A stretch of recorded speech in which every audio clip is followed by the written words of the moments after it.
52 years. That's how long a global communications interception system existed before the world officially learned about it. 52 years, during which the governments of 5 democratic nations lied to their own parliaments, hunted down journalists, and used their intelligence infrastructure not to fight enemies, but to steal trade secrets from their own allies. This isn't a conspiracy theory.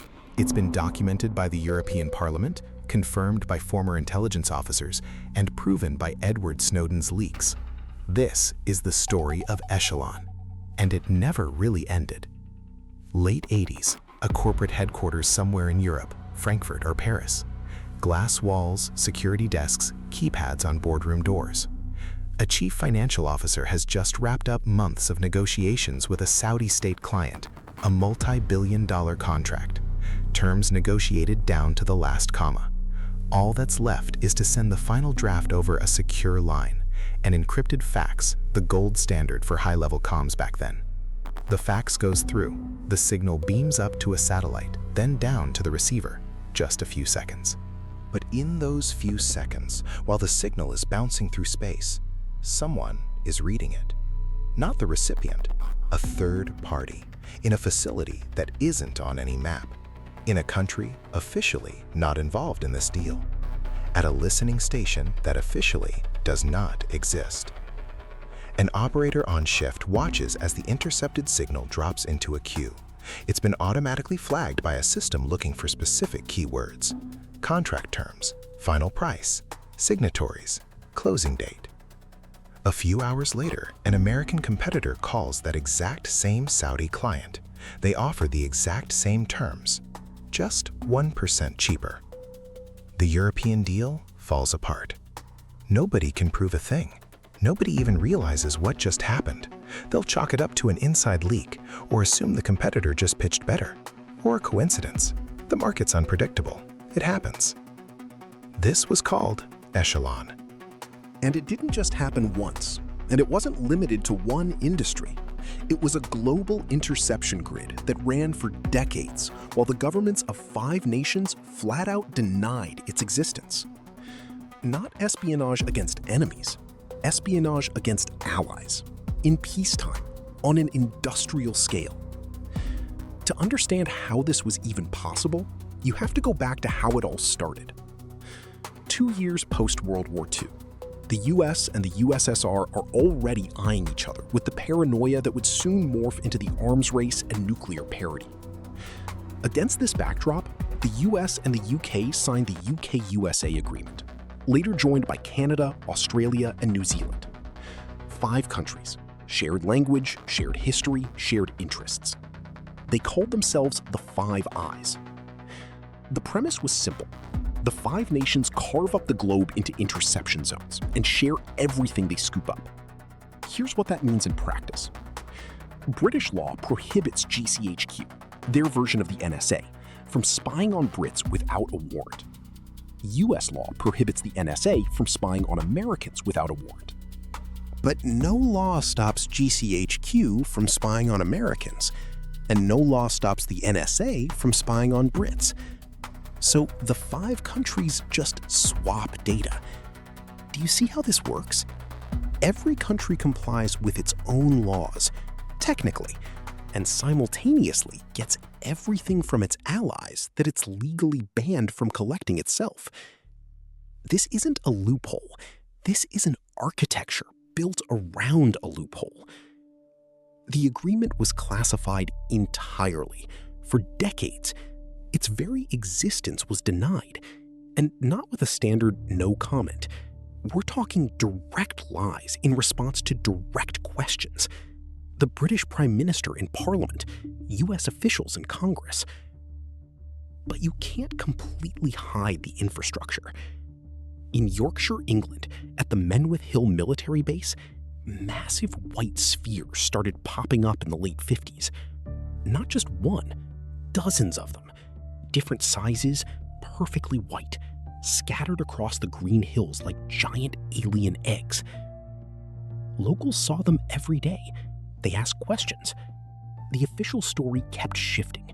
Military comms, weather tracking, NATO relays, something technical. Don't ask too many questions. Same story in the Australian outback. Pine Gap Base, miles from any town. Barbed wire, top secret.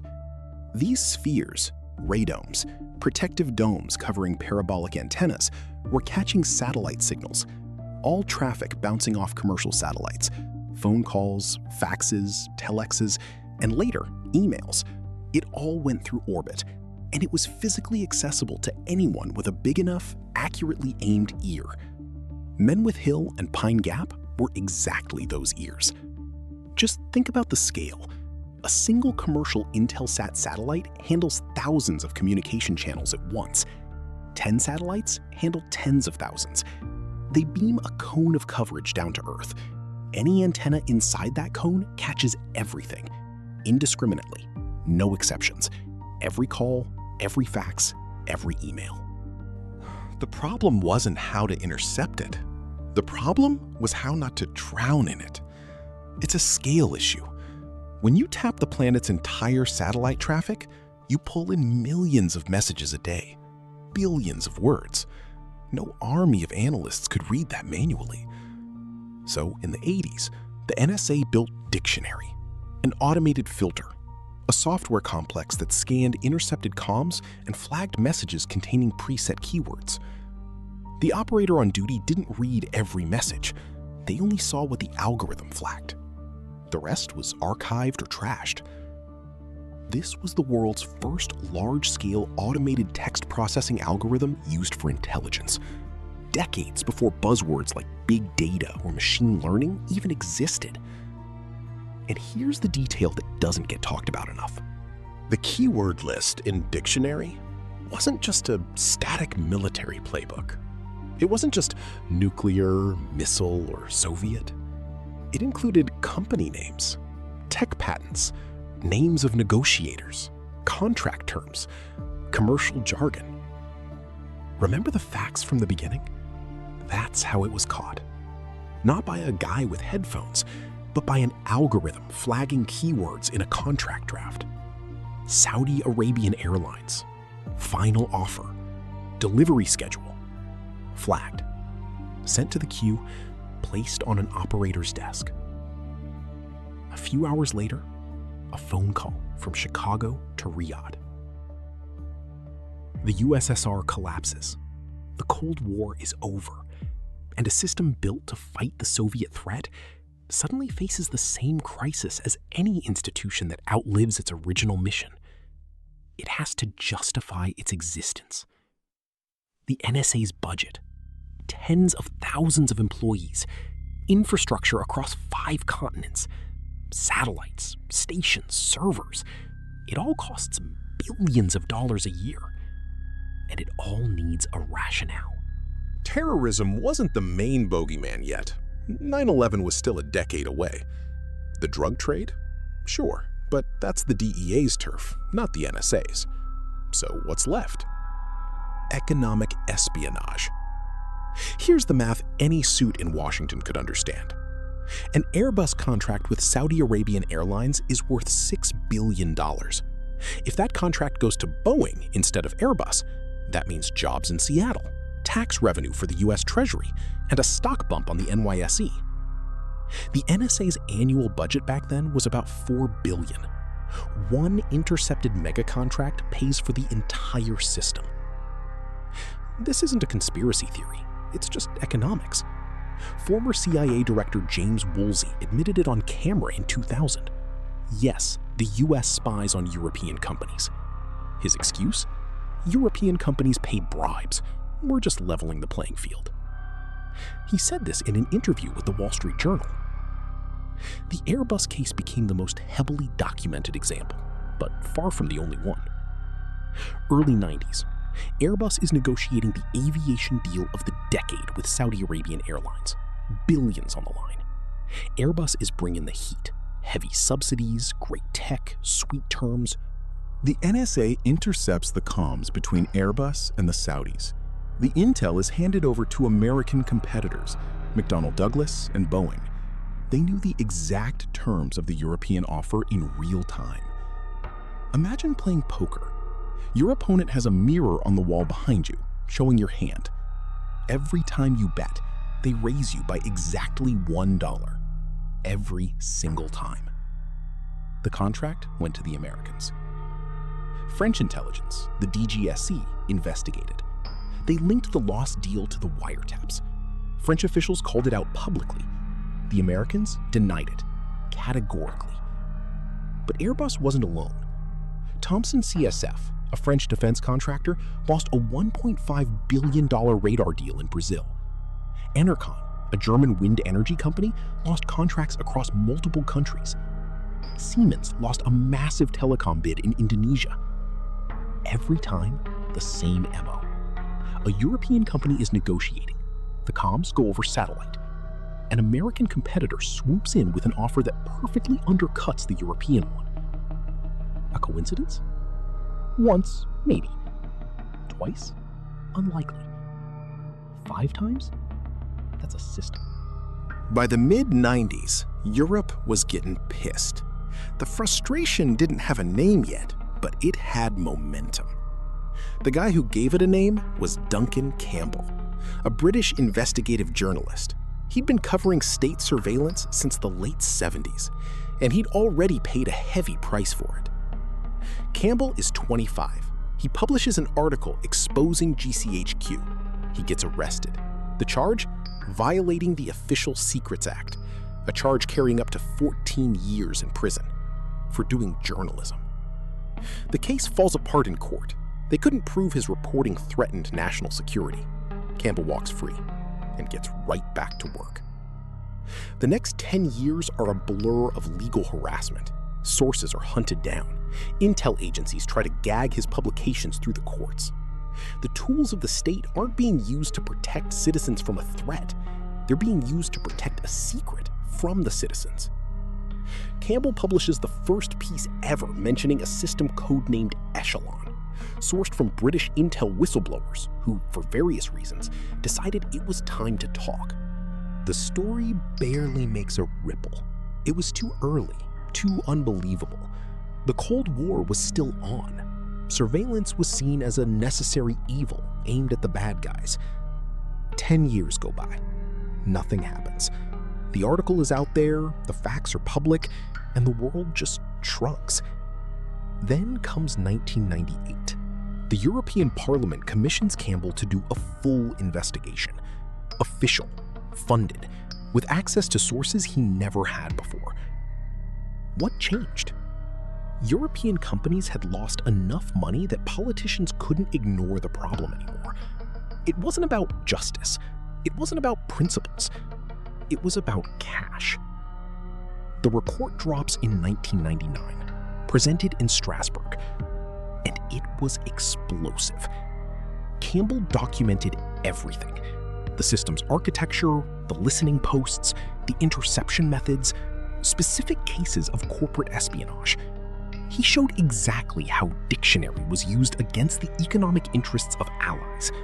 He named the bases, explained the radomes, broke down the tech. The European Parliament set up a special committee. Here's what happened next. US and UK officials were invited to testify. Most of them simply refused to show up. A sovereign nation doesn't answer to an EU committee. The ones who did show up denied the specific allegations. They only admitted to what was impossible to deny. Yes, we cooperate. Standard practice. Nothing to see here. No apologies, no confessions, no reparations. The committee's final report came out in 2001. The verdict: Echelon is real. It violates citizens' right to privacy. It was used for industrial espionage. The recommendation: European companies need to beef up their encryption and stop relying on American tech platforms. It was a solid recommendation. It was just 20 years late. And here's the tragic irony of that report. It was published in September 2001, just days before 9/11. The Twin Towers eclipsed everything. The debate over should intelligence agencies monitor our comms got a new definitive answer. Absolutely, because of terrorism. The Echelon report sank to the bottom of the news cycle like a stone. A coincidence? Probably, but a convenient one. we need to talk about what this story is really about. It's not about the tech. The tech is fascinating, but it's secondary. It's about a lie that lasted 52 years. It's about a system where democratic governments, with developed institutions, parliamentary oversight, and a free press, successfully hid a global surveillance grid from their own citizens and allies. Here's a textbook example. 1993, the House of Commons, British Parliament. An MP asks the Minister of Defense point blank, "Does the UKUSA agreement exist, and what is in it?" The answer, no such agreement exists. A direct question, a direct lie, on the floor of a democratic parliament, on the record. At that point, the agreement had been active for 46 years. Thousands of people worked under it. It cost billions of pounds. And the Minister of Defense stood up and said, "Doesn't exist." This isn't nuance. This isn't, "We can't comment on matters of national security." This is a lie. And it worked for decades. Because they built a culture of institutional silence. The people who knew the truth understood the rules. You talk, your career is over. Criminal charges, branded a traitor. It's easy to assume the intel agencies ran wild because oversight was sloppy, that the watchdogs were just sleeping on the job. The truth is much darker and much more boring. Oversight didn't fail. It didn't exist. Not because it was broken, but because the people in charge of overseeing the agencies weren't told what they were supposed to be overseeing. Presidents knew. Prime ministers, some knew, some chose not to ask. A handful of lawmakers with top-tier clearances knew. Everyone else, left in the dark. This wasn't a bug in the system. It was a feature. Here is a rule worth remembering. Democratic oversight of intelligence only works if the overseers actually have access to the information they are overseeing. When the info is classified from the watchdogs themselves, the machine runs without brakes. Not because the brakes are broken, because there are no brakes. 1947 to 1999, 52 years with no brakes. Edward Snowden hands over NSA documents to journalists. The scale is vastly bigger than what Campbell documented in the 90s. Prism, X-Keyscore, Tempora, dozens of programs, thousands of pages. But the core premise? Exactly the same. Echelon pulled signals out of the air, from satellites, physically catching waves. Prism did the same thing, except the data came straight from the servers of Google, Facebook, Microsoft, and Apple. Not intercepting data in transit, tapping directly into the vault. Broader, deeper, more structured. The dictionary of the 80s that scanned faxes for keywords evolved into algorithms that analyze behavior patterns, social graphs, location data, emotional states deduced from text history. Program Muscular, intercepting data at the junction points connecting Google and Yahoo data centers, grabbing it before it even had a chance to be encrypted. No warrants, no court orders, just physically tapping the fiber optic cables. The tech evolved, the principle remained. And there is one glaring fact you only notice if you zoom out and look at the whole timeline. Every single time the system is exposed, we find out it's already moved far beyond what we thought. Campbell exposed Echelon in '88, but by then the system had already outgrown satellite intercepts and was tapping hardlines. The EU Committee exposed economic espionage in '01, but by then the NSA already had direct access to big tech servers. Snowden exposed Prism and X-Keyscore in '13, but by then. And that's where the timeline goes blank. Because whatever is running right now, we won't find out about it for another 10, 20, or 30 years. If we're lucky. If we get another Snowden. The gap between what is actually happening and what the public knows is a constant, measured in decades. That's not paranoia, that's a historical, documented fact. 1947, the signing. 1988, the first leak. 41 years. The 80s, dictionary. The 2000s, Campbell's report. 20 years. The 2000s, Prism. 2013, Snowden. 10 years. The gap is shrinking, but it hasn't disappeared. Those white spheres on the Yorkshire Hills, they're still there. In fact, there are more of them now. Menwith Hill expanded. Pine Gap is still online. Sure, they're technically obsolete for some jobs. Satellite traffic largely shifted to fiber optics, and you can't catch fiber with an antenna. But fiber optic cables run through physical choke points, undersea cable landings, terrestrial switches. And there is hardware sitting at those choke points too. Echelon didn't die. It just became infrastructure. It became so normalized, it doesn't even need a scary code name anymore. A system born to fight the Cold War survived the Cold War. It survived the collapse of the USSR. It survived multiple administrations across 5 countries. It survived Campbell's report. It survived the EU Parliament. It survived Snowden. Every time, tweaking itself, expanding, getting a tech upgrade. It survived because every time it was dragged into the light, the people controlling the system had enough power to contain the blast radius. They admit to the past without making any promises about the present. Yes, that happened. Yes, mistakes were made. We've implemented new safeguards. Next question. And the next question never got asked. Or it was asked by people who didn't have the juice to force an answer. Let's go back to that fax from the beginning. Late 80s. The CFO sends contract terms over a satellite. An algorithm catches the keywords. An operator reads it. A competitor calls. The contract is lost. That was 35 years ago. Nobody uses faxes anymore. Satellites aren't the main channel. The world has changed. But the principle hasn't. Today, that CFO doesn't send a fax. They drop a message in Slack. They send an email via Gmail. They hash out terms on Zoom. They store the draft on Microsoft's cloud. And the servers for every single one of those platforms, they are all under the jurisdiction of one country.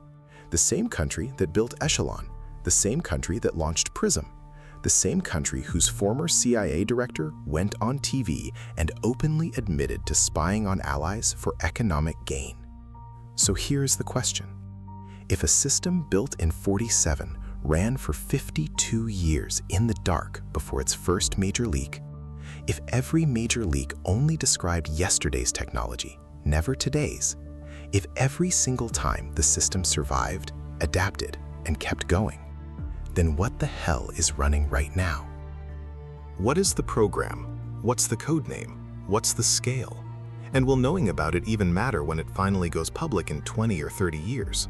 Or, just like with Echelon, will we just log it as history, agree that it was wrong, and watch the machine keep humming along under a brand new name, while we wait for the next Snowden?